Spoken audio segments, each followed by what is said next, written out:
Good morning, brothers and sisters. We ask those who are standing if you could take your seats.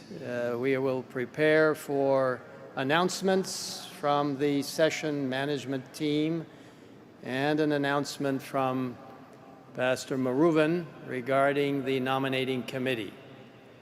We want to thank Pastor Bradshaw for that dynamic presentation.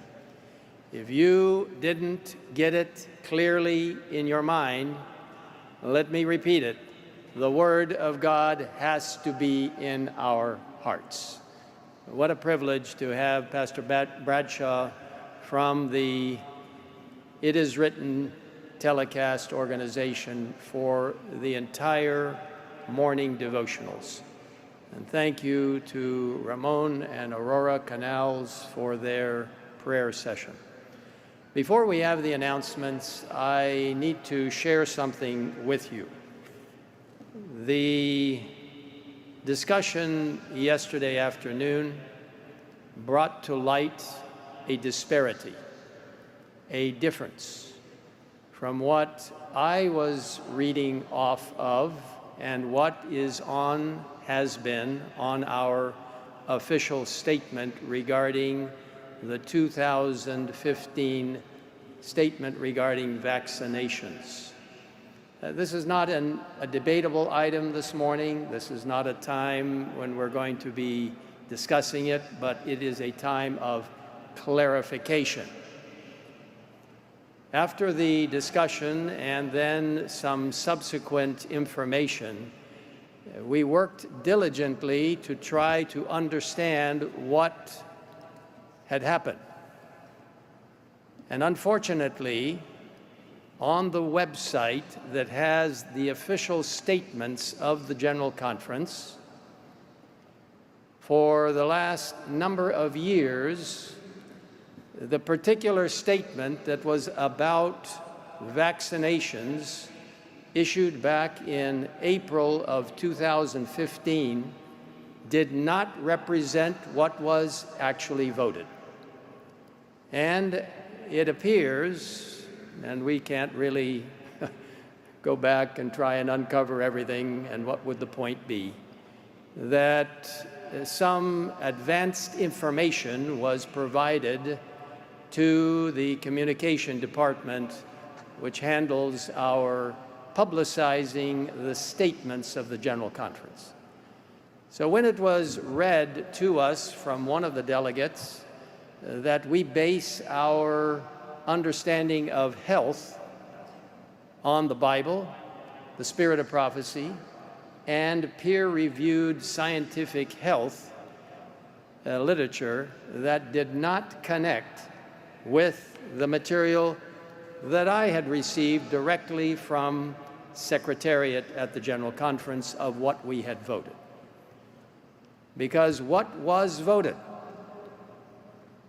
and unfortunately has not been given publicly on that website, was the following.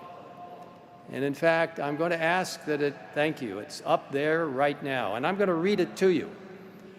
And I have to tell you that it has already this morning been corrected. I'll read it to you.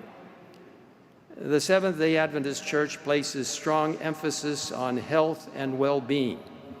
The Adventist health emphasis is based on the Bible, the inspired writings of church co-founder Ellen G. White, and is informed by peer-reviewed scientific health literature.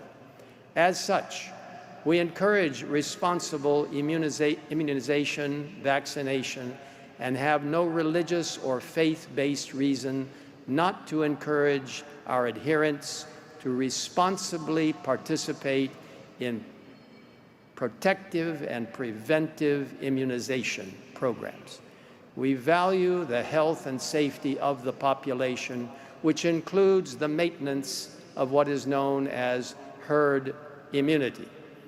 We are not the conscience of the individual church member, and we recognize individual choices. These choices are exercised by the individual, refusal of immunization is not and should not be seen as a teaching nor a doctrine of the Seventh-day Adventist Church. Now, brothers and sisters, that's what was actually voted by the Administrative Committee in 2015 on April 15. Unfortunately, that precise wording has not been up on our website. As of this morning, it has been corrected. Now, you might say, but Pastor Wilson, why didn't you catch that for 10 years? Now, that's a good question, and we just have to take the responsibility. So I apologize to you on behalf of the General Conference that the actual wording has not been available to you on the website. It now is available, and that's what it reads. This comes out also of a very profound discussion and very important deliberations during the 2008 Annual Council, where the Health Ministries Department policies were put in place in a revised format that strongly emphasizes the Bible and the spirit of prophecy.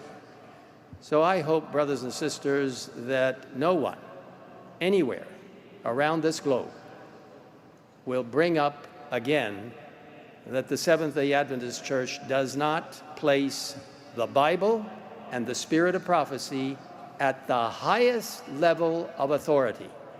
Yes, we value scientific input, and in fact, I could read you quotations from the spirit of prophecy that help us to understand that when understood correctly, science and the Bible agree.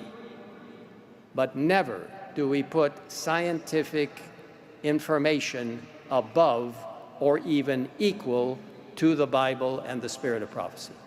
I thank you for your attention, and may God bless you.